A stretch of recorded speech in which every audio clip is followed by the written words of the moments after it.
Hi friends, welcome to our channel. ఈరోజు మనం 2024లో Malayalam language లో రిలీజ్ అయినటువంటి ఒక కామెడీ డ్రామా మూవీ స్టోరీని డిస్కస్ చేద్దాం.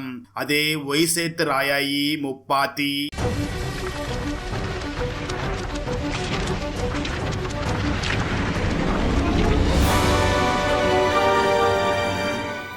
ఓపెన్ చేస్తే ఒక ఊరిలో పెళ్లి జరుగుతూ ఉండగా అక్కడ ఎటువైపు చూసినా అందరూ చాలా సంతోషంగా ఉంటూ ఉంటారు. నిజానికి అక్కడ బ్రజేష్ సిస్టర్ పెళ్లి జరుగుతూ ఉంటుంది.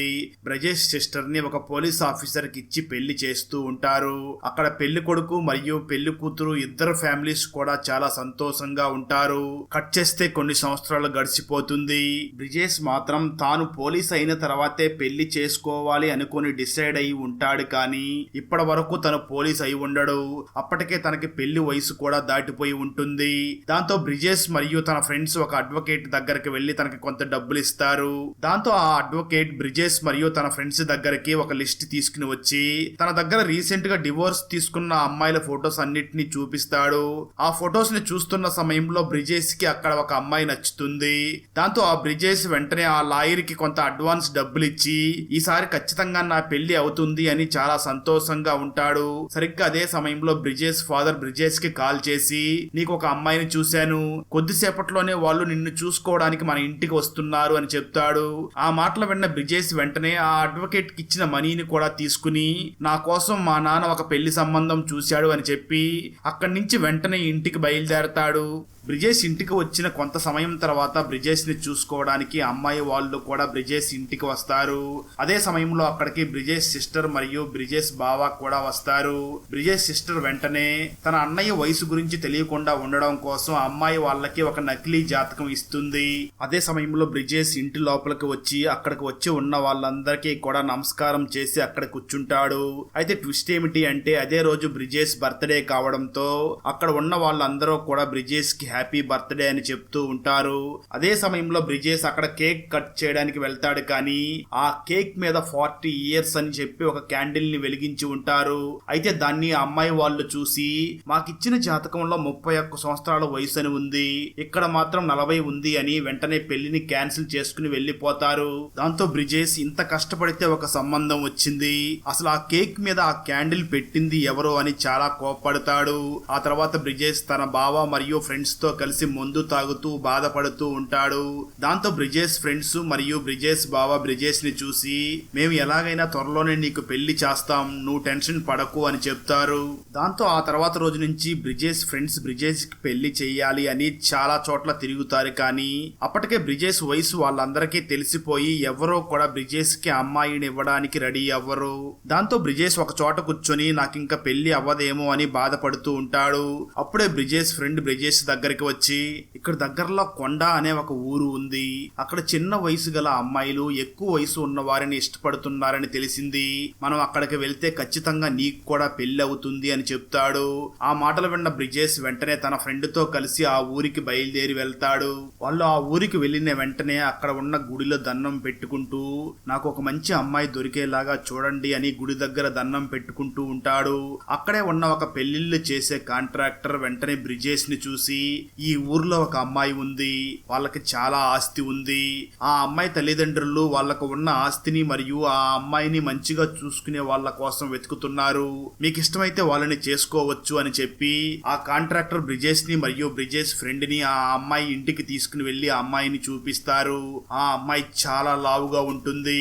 దాంతో బ్రిజేష్ వెంటనే ఆ కాంట్రాక్టర్ ని పక్కకు తీసుకుని వెళ్లి, నీకు ఆ అమ్మాయి మీద కానీ లేదా ఆ అమ్మాయి ఆస్తి మీద కానీ ఆశ ఉంటే నువ్వే ఆమెను చేసుకో, నేను మాత్రం ఆమెను చేసుకోను అని చెప్పి అక్కడి నుంచి వెళ్లిపోతాడు. దాంతో ఆ కాంట్రాక్టర్ వెంటనే బ్రిజేష్ ని చూసి ఇంకొక అమ్మాయి కూడా ఉంది అని మరొక అమ్మాయిని కూడా చూపిస్తాడు. ఆ అమ్మాయి పేరు కావేరి. బ్రిజేష్ కావేరిని చూడగానే తొలి చూపులోనే ఇష్టపడతాడు. కావేరి కూడా బ్రిజేష్ ని పెళ్లి చేసుకోవడానికి ఇష్టపడుతుంది.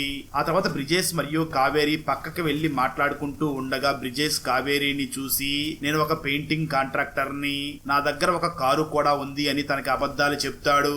జనరల్ గా 1000 అబద్ధాలు ఆడైనా ఒక పెళ్లి చెయ్యాలి అంటారు. కానీ ఇక్కడ బ్రిజేష్ తను పెళ్లి చేసుకోవడానికి తానే అబద్ధాలు ఆడుతూ ఉంటాడు. ఫైనల్ గా ఇరు కుటుంబాలు వాళ్ళు బ్రిజేష్ మరియు మరియు కావేరికి పెళ్లి చెయ్యాలి అని డిసైడ్ అవుతారు. అప్పటి నుంచి బ్రిజేష్ ఫేస్ మాస్క్ వేసుకోవడం, కళ్ళ మీద కీరాలు పెట్టుకుని తన వయసును తగ్గించుకునే ప్రయత్నాలు చేస్తూ ఉంటాడు. మరోపక్క బ్రిజేష్ ఇంట్లోనూ అదే విధంగా కావేరి ఇంట్లోనూ కూడా పెళ్లి పనులు స్టార్ట్ అవుతూ ఉంటాయి. ఒకరోజు బ్రిజేష్ ఫ్యామిలీ మరియు కావేరి ఫ్యామిలీ కూడా ఒక చోట కూర్చొని మాట్లాడుకుంటూ ఉంటారు. అక్కడే వంజిన అనే ఒక మహిళ కూడా ఉంటుంది. తను బ్రిజేష్ ఊరిలోని ఒక పార్టీ సెక్రటరీ. తను నిజానికి బ్రిజేష్ ఫ్యామిలీకి చాలా క్లోజ్ గా ఉంటుంది. ఆ వంజిన కావేరితో ఫోన్ లో మాట్లాడడంతో కావేరి వంజినకి చాలా బాగా నచ్చుతుంది. అప్పుడే వంజిన ఫోన్ ని బ్రిజేష్ అమ్మ దగ్గరికి తీసుకుని వెళ్లడంతో నిజానికి ఆ సమయంలో కావేరి ఒక మోడర్న్ డ్రెస్ వేసుకుని ఉంటుంది. అది చూసిన బ్రిజేష్ ఈ అమ్మాయి ఏమిటి ఇలాంటి డ్రెస్ వేసుకుని ఉంది అని, ఇలాంటి అమ్మాయి మన ఫ్యామిలీకి సెట్ అవ్వదు అని అంటుంది. నిజానికి ఆ సమయంలో బ్రిజేష్ అమ్మ వీడియో కాల్లో మాట్లాడుతూ ఉంటుంది. దాంతో అక్కడ పెద్ద సీనే జరుగుతుంది. ఫైనల్ గా ఈ పెళ్లి కూడా క్యాన్సిల్ అవ్వడంతో బ్రిజేష్ చాలా బాధపడుతూ ఉంటాడు. ఆ రోజు రాత్రి బ్రిజేష్ బాధతో మందు తాగుతూ తన బావని మరియు తన ఫ్రెండ్స్ ని చూసి తన ఫస్ట్ లవ్ గురించి చెప్పడం మొదలు పెడతాడు. నేను స్కూల్ చదువుకునేటప్పుడు నా స్కూల్లో ఉన్న సునీత అనే అమ్మాయిని ప్రేమించాను. నిజానికి ఆ అమ్మాయికి 4 అక్క చెల్లెళ్ళు ఉన్నారు. వాళ్ళకి పెళ్లిళ్ళు చేసే అంతవరకు తను కూడా పెళ్లి చేసుకోను అని, తను కూడా ఇప్పటి వరకు పెళ్లి చేసుకోకుండా ఉంది అని చెప్తాడు. ఆ మాటలు విన్న బ్రిజేష్ బావ వెంటనే బ్రిజేష్ ని చూసి అయితే మనం రేపే వెళ్లి ఆ సునీతతో మాట్లాడదామని అంటాడు. ఆ తర్వాత రోజు బ్రిజేష్ తన బావతో కలిసి సునీత ఇంటికి వెళ్తాడు. అప్పుడే బ్రిజేష్ చాలా సంవత్సరాల తర్వాత ఫస్ట్ టైం సునీతని చూస్తాడు. కానీ తను కొన్ని కారణాల వల్ల సునీతతో మాట్లాడకుండా అక్కడి నుంచి వెళ్లిపోతాడు. అయితే ఆ తర్వాత రోజు సునీత వర్క్ చేయడానికి వెళుతూ ఉండగా రోడ్డు మీద సునీతని ఆపి బ్రిజేష్ తన మనసులో ఉన్న మాట చెప్తూ నేను నిన్ను ప్రేమిస్తున్నాను, పెళ్లి కూడా చేసుకోవాలనుకుంటున్నాను అని అంటాడు. ఆ మాటలు విన్న సునీత మాత్రం ఫస్ట్ నా సిస్టర్స్ కి మ్యారేజ్ చెయ్యాలి, ఆ తర్వాతే నా మ్యారేజ్ గురించి ఆలోచిస్తాను అని చెప్పి అక్కడి నుంచి సునీత తన వర్క్ చేసే ప్లేస్ కి వెళ్ళడానికి అక్కడ ఉన్న ఆటో ఎక్కుతుంది. అయితే అదే ఆటోలో బ్రిజేష్ వాళ్ళ ఫ్రెండ్స్ కూడా ఉంటారు. ఆ సమయంలో బ్రిజేష్ ఫ్రెండ్స్ సునీతతో కొంచెం మిస్బిహేవ్ చేయడంతో సునీత మాత్రం ఇదంతా కూడా బ్రిజేషే చేయిస్తున్నాడు అనుకుని వెంటనే ఆటో దిగి వెళ్లి అక్కడే రోడ్డు మీద ఉన్న బ్రిజేష్ ని చెంపదెబ్బ కొడుతుంది. అయితే చుట్టుపక్కల వాళ్ళు మాత్రం బ్రిజేష్ ఆ అమ్మాయిని ఏదో ఏడిపించాడు అనుకుని ఆ చుట్టుపక్కల ఉన్న వాళ్ళందరూ కూడా బ్రిజేష్ ని అక్కడ ఏం జరుగుతుందో అని అడగకుండానే వెంటనే వచ్చి బ్రిజేష్ ని కొడతారు. దాంతో బ్రిజేష్ ఎలాగోలా అక్కడి నుంచి తప్పించుకొని చివరికి ఆ రోజు రాత్రికి ఇంటికి చేరుకుంటాడు. ఇంట్లో ఉన్న వాళ్ళందరూ కూడా బ్రిజేష్ ని ఒక శత్రువు లాగా చూస్తూ ఉంటారు. అప్పుడే బ్రిజేష్ సిస్టర్ బ్రిజేష్ ని చూసి వెంటనే ఒక చీపురు తీసుకుని నీ వల్ల నాకు ఊర్లో ఉన్న పొరుగు కూడా పోతుంది, నువ్వెందుకు ఆ అమ్మాయితో అలా ప్రవర్తించావు అని బ్రిజేష్ ని బాగా కొడుతుంది. దాంతో బ్రిజేష్ వెంటనే తన రూమ్ లోకి వెళ్లిపోయి ఇంట్లోని వాళ్ళు కూడా నన్ను నమ్మడం లేదు, నేను అసలు ఆ సునీతని ఏమీ అనలేదు అని, వీటన్నిటికీ ఒకటే పరిష్కారం అని వెంటనే తను చనిపోవాలి అని డిసైడ్ అవుతాడు. దాంతో బ్రిజేష్ వెంటనే ఎలకల మందుని వాటర్ లో కలుపుకుని తాగుతాడు. కొంత సమయం తర్వాత బ్రిజేష్ నేను కొన్ని నిమిషాల్లోనే చనిపోబోతున్నాను అని వెంటనే తన ఫ్రెండ్ దగ్గరికి వెళ్లి తను చేసింది మొత్తం తన ఫ్రెండ్ కి చెప్తాడు. దాంతో బ్రిజేష్ ఫ్రెండ్ వెంటనే బ్రిజేష్ ని హాస్పిటల్ కి తీసుకుని వెళ్లి అడ్మిట్ చేయడంతో బ్రిజేష్ ప్రాణాలతో బయటపడతాడు. ఆ తర్వాత రోజు డాక్టర్ బ్రిజేష్ దగ్గరికి వచ్చి ఎందుకు ఇలా చేసావు, ఎందుకు పాయిజన్ తాగావు అని అడుగుతాడు. బ్రిజేష్ వెంటనే డాక్టర్ ని చూసి నాకు వయసు ఎక్కువ ఉండడం వల్ల నాకు పెళ్లి కావడం లేదు, అందుకే నాకు టెన్షన్ గా ఉంది అని అంటాడు. ఆ మాటలు విన్న డాక్టర్ వెంటనే బ్రిజేష్ ని చూసి చాలా మంది పెద్ద పెద్ద వాళ్ళకే పెళ్లిళ్ళు జరగలేదు, వాళ్ళందరూ కూడా సంతోషంగానే ఉన్నారు, ఇలాంటి చిన్న చిన్న విషయాలకి ఇలాంటి డెసిషన్స్ తీసుకోకూడదు, ఇలాంటి డెసిషన్స్ తీసుకునే ముందు 1కి 10 సార్లు ఆలోచించు, ఎందుకంటే ప్రతిసారి నీ ప్రాణాలు కాపాడడం అంత ఈజీ కాదు అని చెప్తాడు. ఆ తర్వాత బ్రిజేష్ కి పూర్తిగా నయమవడంతో బ్రిజేష్ ని హాస్పిటల్ నుంచి డిశ్చార్జ్ చేస్తారు. బ్రిజేష్ ఇంటికి రాగానే బ్రిజేష్ ఆరోగ్యం అంతా సెట్ అయ్యింది అని ఇంట్లోని వాళ్ళందరూ కూడా చాలా సంతోషంగా ఉంటారు. కొంతకాలం తర్వాత బ్రిజేష్ కి ఒక ఆశ్రమానికి పెయింటింగ్ వేసే ఒక కాంట్రాక్ట్ దొరుకుతుంది. బ్రిజేష్ తన వర్కర్స్ తో కలిసి ఆ పెయింటింగ్ వేసే చోటికి వస్తాడు. అక్కడ నిజానికి చాలా ప్రశాంతంగా ఉంటుంది. ఆశ్రమంలో పెయింటింగ్ వేసి అక్కడి నుంచి డ్రింక్ చేయడానికి షాప్ కు వస్తారు. అలా వాళ్ళు మందు తాగుతూ ఉండగా బ్రిజేష్ కి తన ఫోన్ ఆశ్రమంలోనే మర్చిపోయి వచ్చినట్లుగా అర్థమవుతుంది.